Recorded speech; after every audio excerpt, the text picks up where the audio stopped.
Madam, PCOS அப்படின்னா என்ன? நம்ம நேயர்களுக்காக ஒரு புரிதல். இந்த பிசிஓஎஸ் வரதுக்கான காரணங்கள் என்ன? என்ன செஞ்சா அதை தடுக்க முடியும்? ஓகே. ஸோ பிசிஓஎஸ் அப்படிங்கிறது வந்து பார்த்தீங்கன்னா, இப்போ பல பெண்களுக்கு ஸ்கூல் கோயிங் கிட்ஸ்ல இருந்து 40 இயர்ஸ் வரைக்குமே நிறைய பேருக்கு பிசிஓஎஸ் இருக்கு.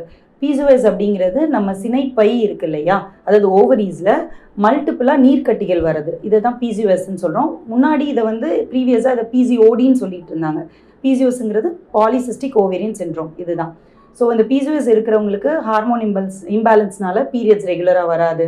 ஸோ வந்தாலும் பீரியட்ஸ் வந்துட்டு கம்மியாக ஃப்ளோ இருக்கிறது, இல்லை சில பேருக்கு ஃப்ளோ அதிகமாக இருக்கிறது, இந்த மாதிரி நிறைய கம்ப்ளைண்ட்ஸ் வந்து இருக்கும். இதுக்கு காரணங்கள்னு பார்த்தோம்னா, நம்ம லேக் ஆஃப் ஃபிசிக்கல் ஆக்டிவிட்டியாக இருக்கலாம், இல்லை ஹார்மோன் இம்பேலன்ஸ் இருக்கலாம், இல்லை உடல் எடை அதிகமாக இருக்கிறனால இருக்கலாம். ஸோ இந்த மாதிரி சில காரணங்கள் இருக்குது. உணவு பழக்க வழக்கங்களும் ஒரு மெயின் ரோல் வந்து இதில் ப்ளே பண்ணுது. ஃபார் எக்ஸாம்பிள் சொல்லணும்னா, என்ன ஃபுட்டெல்லாம் எடுத்துக்கலாம் அப்படின்னு பார்த்தீங்கன்னா, லோ கிளைசிமிக் இண்டெக்ஸ் இருக்கிற மாதிரி உணவுகள். எக்ஸாம்பிள் பார்த்தீங்கன்னா, நம்மளோட பாரம்பரிய உணவுங்கிறது சிறுதானியங்கள். அதை கம்ப்ளீட்டாக மறந்துட்டோம். அதில் பார்த்தீங்கன்னா லோ கிளைசிமிக் இண்டெக்ஸ் இருக்குது, அதாவது மாவுச்சத்து குறைவாகவும் ப்ரோட்டீனும் ஃபைபரும் நிறையா இருக்குது. ஸோ இந்த மாதிரி உணவுகள் வந்து பிசிஓஎஸ் இருக்கிறவங்களுக்கு ரொம்பவே நல்லது. அடுத்ததாக பார்த்தீங்கன்னா, நல்ல கீரை, காய்கறிகள், நல்ல கலர்ஃபுல்லான ஃப்ரூட்ஸ் அண்ட் வெஜிடபிள்ஸ், இந்த மாதிரி விஷயங்கள் எடுத்துக்கிறப்போ பிசிஓஎஸ் சிம்டம்ஸ் வந்து குறையும்.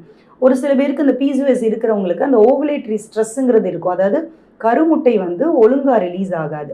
ஸோ அவங்களுக்கு ஒரு சின்ன டிப்ஸ் என்ன அப்படின்னு பார்த்தீங்கன்னா, அந்த கற்றாழை இருக்கு இல்லையா, அதுக்குள்ளே வந்து ஒரு நுங்கு மாதிரி ஒரு சதை இருக்குல்ல, அதை ஒரு சின்ன பீஸ் எடுத்துகிட்டு நல்லா ஒரு 7 தடவை பிசு பிசுப்பு இல்லாமல் நல்லா கழுவிட்டு, அதோடு சேர்த்து தேங்காய் பால், பனங்கற்கண்டு, ஏலக்காயெல்லாம் போட்டு ஒரு ஜூஸ் மாதிரி அடித்து குடிச்சிட்டு வந்தோம்னா அந்த ஓவுலேட்டரி ஸ்ட்ரெஸ் குறைஞ்சி ஒரு ஹெல்தியான ஓவுலேஷன் இருக்கும். ஏன்னா மோஸ்ட்லி நிறைய பேருக்கு ஓவுலேஷன் ஹெல்தியாக இல்லாதனால தான் உங்களுக்கு ப்ரெக்னென்சி அட்டைன் பண்ண முடியாமல் இருக்குது. ஸோ இது ஹெல்ப்ஃபுல்லாக இருக்கும்.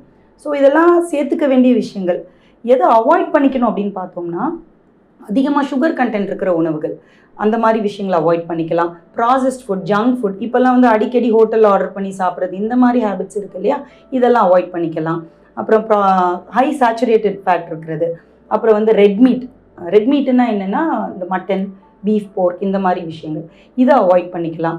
ஸோ ஹெல்தி லைஃப் ஸ்டைலுக்கும் வந்து ஒரு நல்ல எஃபெக்டிவான ஒரு ரோல் இருக்குது.